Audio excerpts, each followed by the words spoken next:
ദേശീയപാതയിൽ വിള്ളലുണ്ടായതിന്റെ ഉത്തരവാദിത്വം കേന്ദ്രത്തിന് മാത്രമോ എന്നാണ് ചോദ്യം. സുജയ, ഏത് കള്ളപ്പന്നിയാണ് പറഞ്ഞത്? കള്ളപ്പന്നിയല്ല, നീ വെള്ളപ്പന്നി. കേന്ദ്രത്തിന് മാത്രമാണ് ഉത്തരവാദിത്വം സ്ഥാപിക്കാനാണല്ലോ നിങ്ങൾ ഇതുവരെ ശ്രമിച്ചത്. അല്ല, ഞാൻ ഉത്തരവാദിത്വം കേന്ദ്രത്തിനാണ് എന്ന് പറയുന്നുണ്ടെങ്കിൽ അത് എന്നേക്കുമായിട്ടൊന്ന് സമ്മതിച്ചു തരണം. കാരണം ഇപ്പോഴുണ്ടായ അപാകതകളെല്ലാം സമ്മതിച്ചിരിക്കുന്നു. വിള്ളൽ വീണതിന്റെ പൂർണ്ണ ഉത്തരവാദിത്വം കേന്ദ്രത്തിന്. നിന്റെ കൊടലെടുക്കും. നിന്റെ പദ്ധതികളൊക്കെ ഞാൻ പൊളിക്കൂടാ. വീണതിന്റെ അല്ല, ദേശീയപാതയുടെ. താങ്കൾ ഇപ്പോൾ പറഞ്ഞല്ലോ നിർമ്മാണം അടക്കം എല്ലാം കേന്ദ്രത്തിന്റെ ഉത്തരവാദിത്തമാണെന്ന്. അപ്പോൾ ഈ നിർമ്മാണം പൂർത്തിയാക്കി ഉദ്ഘാടനം ചെയ്യുമ്പോഴേക്കും ഫ്ലക്സ് വെക്കാനായിട്ട് ദയവേദ ഫ്ലക്സ് നിർമ്മാണ പ്രക്രിയയുടെ ഉത്തരവാദിത്വമായിട്ട് ഇത് എന്നെ ഉദ്ദേശിച്ചാണ്, എന്നെ തന്നെ ഉദ്ദേശിച്ചാണ്, എന്നെ മാത്രം ഉദ്ദേശിച്ചാണ്. 6000 കോടി തിരിച്ചു തരേണ്ട കാര്യമൊന്നുമില്ല. അത് അങ്ങോട്ട് റിക്വസ്റ്റ് ചെയ്ത് കൊടുത്തതാണ്. അപ്പോൾ അത് ആരുടെയും ഭവനത്തിൽ നിന്ന് എടുത്തതല്ല എന്ന് മുഖ്യമന്ത്രി. ശരി, നിങ്ങളുടെയൊക്കെ ടാക്സ് എടുത്ത് പല കാര്യങ്ങളും ചെയ്യുന്നുണ്ടല്ലോ. അപ്പോൾ അതൊക്കെ ആദ്യം പൂർത്തിയാക്കട്ടെ. അതൊക്കെ എനിക്കറിയാം. ഞാൻ ഈ വിഷയത്തിലേക്ക് വരാം. എന്റെ സമയം കളയാൻ താങ്കൾ ഇടപെടുന്ന താങ്കളുടെ പതിവ് തന്ത്രം ഇവിടെ നടക്കില്ല. അപ്പോൾ ഈ വിഷയത്തിലേക്ക് വന്നു കഴിഞ്ഞാൽ, ഈ ദേശീയപാത നിർമ്മാണത്തിൽ സംസ്ഥാന സർക്കാരിന് ഒരു പങ്കുമില്ല, പൊതുമരാമത്ത് വകുപ്പിനുമില്ല എന്ന് പറഞ്ഞിരിക്കുന്നത് സംസ്ഥാനത്തിന്റെ മുഖ്യമന്ത്രി പിണറായി വിജയനാണ്.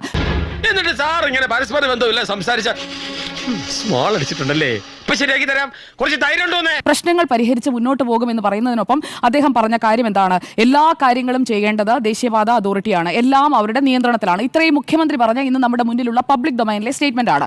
ഇനി ഞാൻ എന്താണ് മുഹമ്മദ് റിയാസ് പറഞ്ഞത്, നേരത്തെ മാഡം പറഞ്ഞു വന്നതിന്റെ തുടർച്ചയായിട്ട് പറയാം. 2024 നവംബർ മാസം 24-ാം തീയതി മുഹമ്മദ് റിയാസ് കൃത്യമായി പറഞ്ഞ വാചകം ഇതാണ്. സംസ്ഥാനത്ത് ദേശീയപാത നിർമ്മാണം സംസ്ഥാന സർക്കാരും ദേശീയപാത അതോറിറ്റിയും ഒരു മനസ്സും ഒരു ശരീരവുമായി ഒത്തൊരുമിച്ച് നിന്നാണ് പൂർത്തിയാക്കുന്നത്.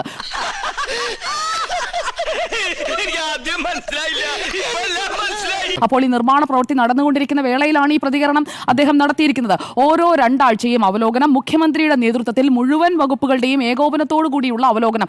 എല്ലാം നിർമ്മിക്കുന്നതും എല്ലാ കാര്യങ്ങളും ചെയ്യുന്ന ദേശീയപാത അതോറിറ്റിയാണ്. കേന്ദ്ര സർക്കാരെങ്കിൽ എന്തിനാണ് മുഖ്യമന്ത്രിയും വകുപ്പുകളും എല്ലാം കയറി വന്ന് ഇങ്ങനെ അവലോകനം ചെയ്യുന്നത്? എന്താണ് ഇതിൽ ഇത്രയ്ക്ക് അവലോകനം ചെയ്യാനായിട്ട് ബാക്കിയുള്ളത്? അപ്പോൾ ഈ അവലോകനം ചെയ്യുന്നവർക്ക് ഒരു ഉത്തരവാദിത്വവും ഇല്ല. പൊളിഞ്ഞു കഴിഞ്ഞപ്പോൾ അവലോകനവും ഇല്ല, മുഖ്യമന്ത്രിയും ഇല്ല, വകുപ്പുകളും ഇല്ല, ഒന്നുമില്ല. എല്ലാം നമ്മളങ്ങ് മായ്ച്ചു കളയണമെന്ന് പറഞ്ഞാൽ അത് നടക്കില്ല. വിഴിഞ്ഞം കഴിഞ്ഞാൽ പിന്നെ ദേശീയപാതയിലേക്ക് നിങ്ങൾ നോക്കൂ. എല്ലാ പ്രസംഗവും റിയാസ് തുടങ്ങിയിട്ടുള്ളത് അങ്ങനെയാണ്. ആൻഡ്രോ സാർ പറഞ്ഞതിനോട് ഞാൻ യോജിക്കുന്നില്ല. അന്നൊക്കെ അതൊക്കെ പറഞ്ഞിട്ടുണ്ടെങ്കിൽ അതിന്റെ ഉത്തരവാദിത്വം ഇപ്പോഴും മുഹമ്മദ് റിയാസിന് തന്നെയാണ്. ഈ വർഷം തന്നെ ഏപ്രിൽ 29-ന്, കഴിഞ്ഞ മാസം ഏപ്രിൽ 29-ന് ഉള്ളിയേരിയിൽ, അതായത് സ്വന്തം മണ്ഡലത്തിൽ പോയി മുഹമ്മദ് റിയാസ് പ്രസംഗിച്ചത് സംസ്ഥാനത്തിന്റെ സ്വപ്ന പദ്ധതിയായ ദേശീയപാത 66 എന്നാണ്. ഇപ്പോൾ സംസ്ഥാനത്തിന്റെ സ്വപ്നമല്ലേ, കേന്ദ്രത്തിന്റെ സ്വപ്നമായിട്ട് മാറിയോ എന്നതാണ് എന്റെ ചോദ്യം.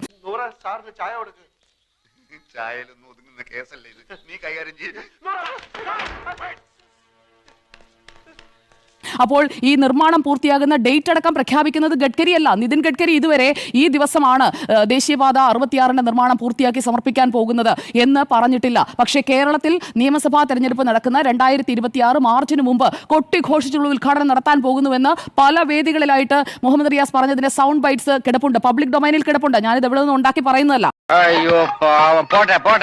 ഏപ്രിൽ 29-ന് ഉള്ളിയേരിയാണ് സ്ഥലം, എടുത്തു നോക്കാം. സ്വന്തം മണ്ഡലത്തിൽ പോയി മുഹമ്മദ് റിയാസ് പ്രസംഗിച്ചതാണ്. സംസ്ഥാനത്തിന്റെ സ്വപ്ന പദ്ധതിയായ ദേശീയപാതയുടെ നിർമ്മാണം പൂർത്തിയാക്കും, 2026 ജനുവരിയിലായിരിക്കും ഇത് നാടിന് സമർപ്പിക്കുക എന്നതാണ് അടുത്ത sound bite. Muhammad Riyas November 24-ാം തീയതി വളാഞ്ചേരി വട്ടപ്പാറ ഈ ദേശീയപാത നിർമ്മാണ പ്രദേശത്തേക്ക് പോയി അവിടെ ആ പ്രദേശം സന്ദർശിച്ച് കാര്യങ്ങൾ വിലയിരുത്തിക്കൊണ്ട് പറഞ്ഞ ഒരു വാചകമാണ്: കേരളത്തിന്റെ ഗതാഗത കുരുക്കിന് പരിഹാരമാകുന്ന പദ്ധതി 2026-ലെ പുതുവർഷ സമ്മാനമായിട്ട് നാടിന് ഞാനങ്ങ് കൊടുക്കും. എങ്ങനെ കൊടുക്കും? സ്വന്തം പദ്ധതിയാണോ?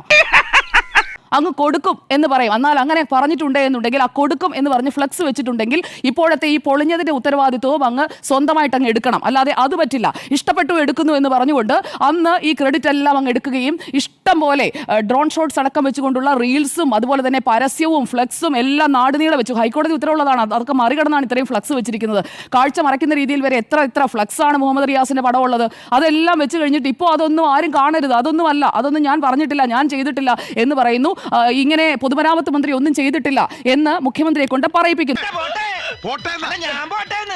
അപ്പോൾ ഉത്തരവാദിത്തത്തോടെ മുഖ്യമന്ത്രിയെ കൊണ്ട് ഈ റോഡ് തിരിച്ചങ്ങ് കൊടുപ്പിക്കുകയാണ്. ദേശീയപാത അതോറിറ്റിയുടേതാണ്, കേന്ദ്രത്തിൻ്റെതാണ്, നിങ്ങൾ എടുത്തോ എന്ന് പറഞ്ഞ് മുഖ്യമന്ത്രിയെ കൊണ്ടങ്ങ് തിരിച്ചു കൊടുപ്പിക്കുകയാണ്. അപ്പോൾ അങ്ങനെ നമ്മൾ ഈ ജൂനിയർ മാൻഡ്രയ്ക്ക് സിനിമയിൽ കാണുന്നത് പോലെ ആ തലയുടെ പ്രതിമയുണ്ടല്ലോ, അതെടുത്ത് ഇങ്ങനെ കൊടുക്കുന്നത് പോലെ കൊടുക്കാനുള്ളതൊന്നും അല്ല എന്നതാണ് എനിക്ക് ഡോക്ടർ അരുണിനോട് പറയാനുള്ളത്. അങ്ങനെ കൊടുത്തിട്ടും കാര്യമില്ല. നാട്ടുകാർ ഈ പ്രചാരണം എല്ലാം കണ്ടതാണ്.